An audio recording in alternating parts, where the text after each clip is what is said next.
we'll start out with just kind of getting used to the, you guys know the track, you guys have ridden it a bunch, but let's just make sure you guys are warmed up, nothing's going on with your bikes. Okay, I gotta fix this and get an arm pump, whatever it is. Just give you guys a little time to warm up.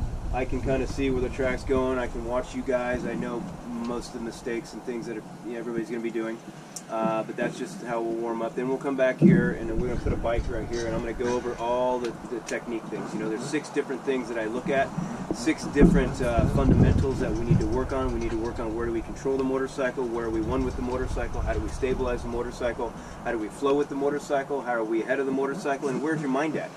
Because motocross is not a thinking thing, it's a feeling thing, just like I'm sure all you guys here in the island know how to surf. So surfing isn't thinking, it's a feel, right? So it's the same thing. And so we'll be going that, and what I'm teaching you is going to work at the start, and that'll be our first part where we start at it is the start, because every race starts there, right? And if we can win the first race from the starting gate to the first turn, we make the second race so much easier, and that's the rest around the track.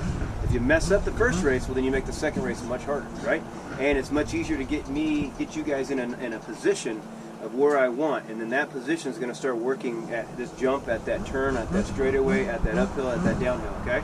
Because again, yeah, you move around on the motorcycle, but your technique and your approach is basically at the same spot. You know what I'm saying? And where the body's at, again, like, I'm going to put you in the strongest, most stable, most coordinated, most efficient position you can be on in a motorcycle. All right? Everybody here kind of wants to get faster. Some maybe want to make this a career. Other guys just want to be safer. So it's the same approach, right? Your speed is only good as your technique allows, and your safety is only good as your technique allows. And once your speed is too fast for your technique to handle, you become more dangerous, have more crashes, or your speed flattens out. You can't go any faster. Every time you go faster, you start making little mistakes, or you have crashes or stuff like that, right? So this is what the same thing I've taught Tomac, Wilson, Craig, Roxon, Dungy, all these people I've talked to, worked with, and every top guy is using what I've been teaching for the last 10 years, okay? Plain and simple. And so this is what we're going to be working on today. There's nothing, I don't want to see anybody concerned about speed. You're not going to impress me, really. I've seen it all. All right? And you guys can go faster anytime you want. But today, let's slow it down a little bit and try something new. Because once you try something new, you can go, fuck, that felt good. And once you feel like, man, that felt good, then you can identify that. And once you identify what felt good and what made you ride safer or even faster, well, now you're going to be able to recreate that feeling all the time. But first, you have to slow down to feel something, right? If you're trying to go as fast as you can, you're always going to go right back to what your habit is. So I need you to try something new for you to go, that felt good. Now that felt good, I can recreate that feeling all the time, because that's all motocross is, and that's all I do when I ride is just chase a feeling. I know exactly what everything needs to feel like.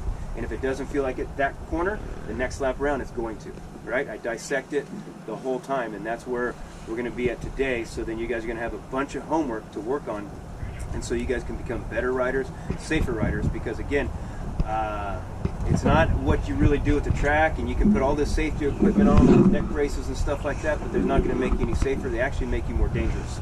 You know what I'm saying?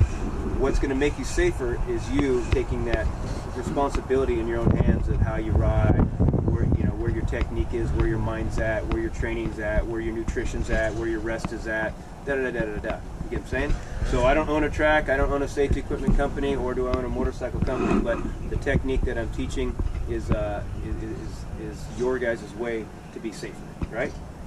Because as you guys know, you can ride any track, you can put anything on, but you still can crash if you're doing things incorrectly. And this track here looks a little bit sketchy, so what I'm going to be teaching you is going to help you, right? Because the more difficult the conditions are, the better your technique needs to be. 100%, right? The faster you go, the more control you need to have. The more control you have, the faster you can go. And this is what my technique will do and my approach will do. Okay? And again, so I want you guys have paid good money. I've given you guys a deal, but you guys have paid good money, and so I want you guys to be able to ask any question. Ask any question you can, please. So you guys can get your money's worth, and you can say, shit, man, I'd have paid double for that. All right? And then when I come back or whatever, I can see like, man, look how much that guy's improved, and you guys can do the same thing, okay? But there's only one stupid question. You know what that is? No question. The one not asked. All right? So if you don't ask it, then you kind of stay ignorant for a long time. But if you ask it, you're only ignorant for a little bit, right? So please, please, please don't be embarrassed. Just ask. You know what I mean? If you don't understand something, just, you know, we have a kind of a small class, 11 people, so that's cool. Let's get as much as we can out of it. Let's have respect for everybody, because I think there's going to be some different levels of riders. You know what I mean? So let's not, you know, be going on the big guy and the fast guy and just cutting people off. You know, let's have respect for that. And that's really about it that way. So once we get done with the first little session, we'll come back, and like I say, then we're going to sit here for a little bit, and I'm going to go over all this stuff. I talk a lot, but that's the only way I can get it into your guys' kind of understanding, and so that I can start seeing that on the track. So when we go into the track, I'll talk to you about exactly what you're supposed to do down to every single point coming into a corner, and then I'll go demonstrate it. So you can hear me talk about it, then you're going to see me do it. So that you can learn both ways. You know what I'm saying? And so I'll just be riding your guys' bike, say, let me ride your bike, let me ride your bike, let me ride your bike, and then when I ride it, I can come back, hey, just the bars, the levers, this feels weird, and just kind of help you out a little bit that way, you know? So make sure all your bolts are fucking tight. Does that sound cool?